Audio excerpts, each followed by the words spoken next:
I think when scrap goes up and I see people hauling a lot of horse-drawn implements and farm implements they no longer use to go across the scales for junk, to me that ought to be a sin, because that's just a lot of history, you know, and they're throwing that away. Some people don't care about it, but myself, I like making and creating things from history, I guess. Things that have made history or old enough to, but it's just exciting to me.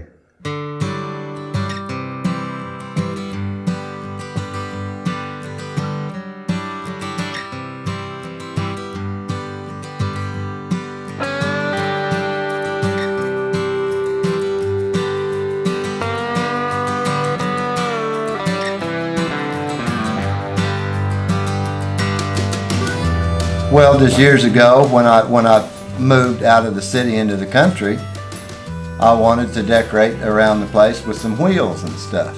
And they're hard to find, some metal wheels or even wooden wheels, and they're hard to find. Well, I found some people in Lawton, went and got some, and then when I got home with them, neighbors seen them, friends seen them, they wanted some, so in a short amount of time, I got into selling the wheels and stuff. And then after about 2 or 3 years, the guy that I'm getting them from asked me to build him some flower planters out of them.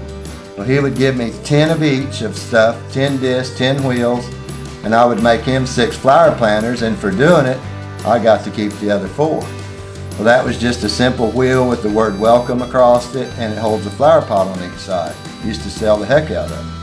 But then after I started doing that, for some reason I just had wheels go off in my head, and I thought, well, we'll do this, we'll do that.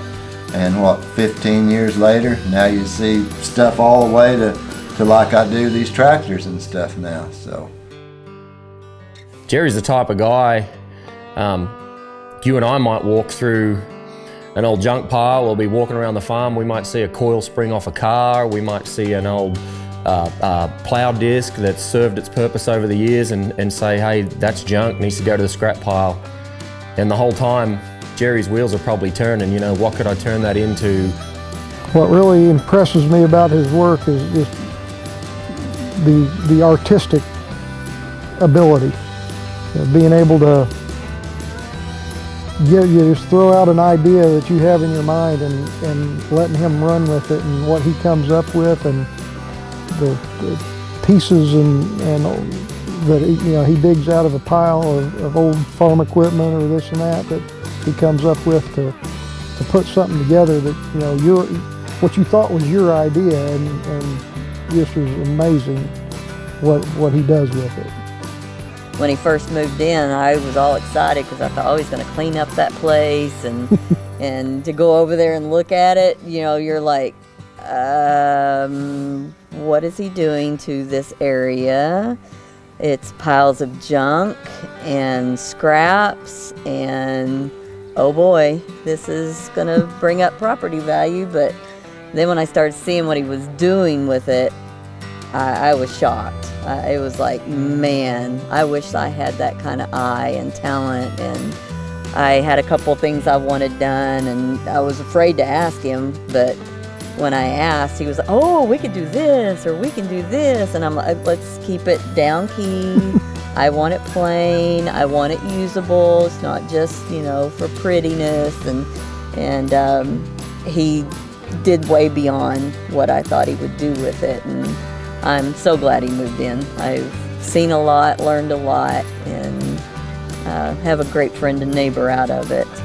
It started off as a hobby, and I always tell people, if you got a hobby, hobbies can be expensive, but if you got a hobby, at least make it a hobby you can make a living at it, What Jerry's doing, building his custom pits, aside from all the other artwork and crafty stuff he can do, I think this line of fire pits that he's come out with is an enormous outlet to bring families back together.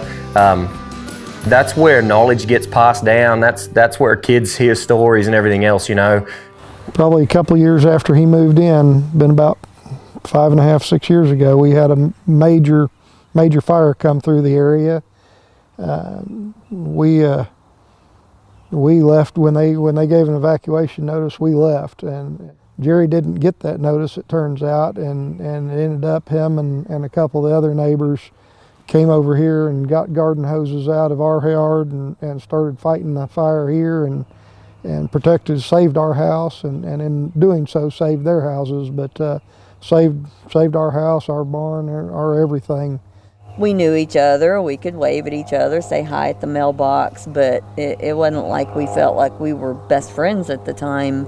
And to find out, we came home and hoses were everywhere, and I'm like, what the heck happened here? And found out, the next day that he had done that, and it just amazed me. I mean, he didn't have to do that. He didn't owe us anything, and we weren't best of friends that you would do that. We weren't family, but we sure felt like it afterwards. Yep. I couldn't have asked for a better neighbor. And now I still do what I do, but when I find certain things or make certain things that I know I cannot duplicate, that's usually the kind of stuff that I like to keep, and it's sitting around the yard and stuff like that. Cool. And hanging in trees.